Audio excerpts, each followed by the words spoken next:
Joining me now, I have Jonathan Gilliam, a special agent for the FBI between 2005 and 2013. Jonathan, welcome back to the show. I mean, you spent many years working for the federal government with a tremendous amount of experience in crisis management.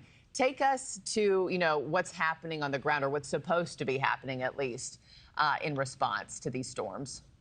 Well, first and foremost, the federal government should be coordinating with the state and local government wherever that disaster occurs. And there's a couple steps that occur when something like this happens. The president will get involved and will declare it a national disaster in that area. And then FEMA, the government works through FEMA.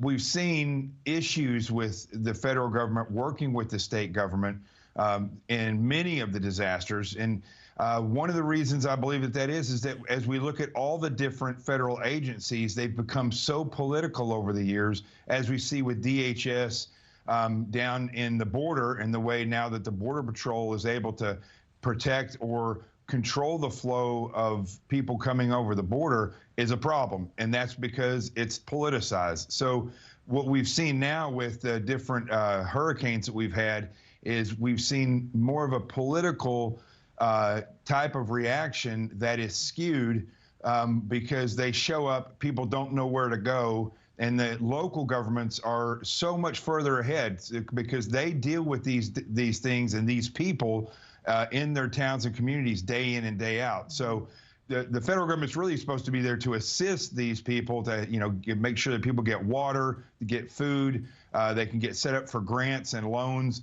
So they can assist as a force multiplier for the locals to do search and rescue.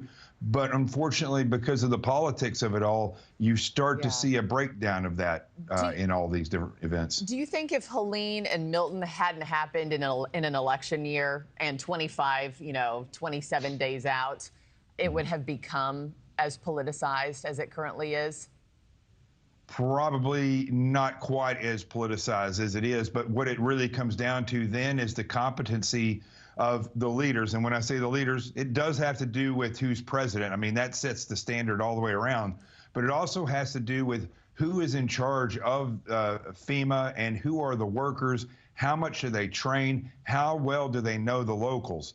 And that's where I think the breakdown with all the federal agencies are over the years is that the people, I know I sound like a bummer coming on here and talking like this, but it is a real problem.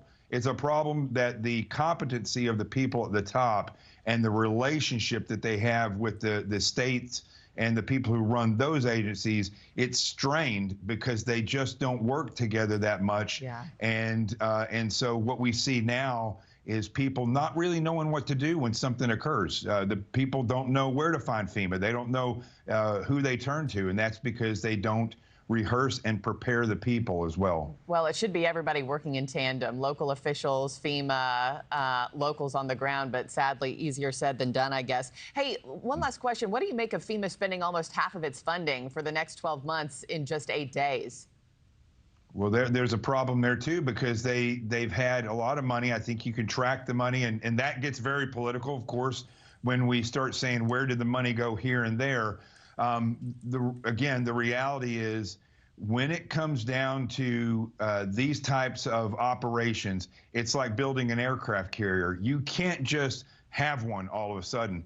And when it comes to money in the federal government, you have to keep those coffers full, because when that occurs, when something occurs, you have to be able to shift and move towards monies towards that, whatever that problem is. And if you spin it on issues that you've created rather than issues that are natural in nature, you're not going to have any money when it comes down. And if you don't have money, your resources and what you do are going to be very limited, and I believe that's what we're seeing. And that's bad news. Yeah, we're just prayerful that everybody's getting the assistance, a sufficient amount of assistance that they need in a timely manner. Jonathan Gilliam, thank you so much, sir, as always. Talk to you again soon. Thanks for watching, everybody. Go to joinnn.com to find NewsNation on your television provider. Also, don't forget to click that red subscribe button below to get more of NewsNation's fact-driven, unbiased coverage.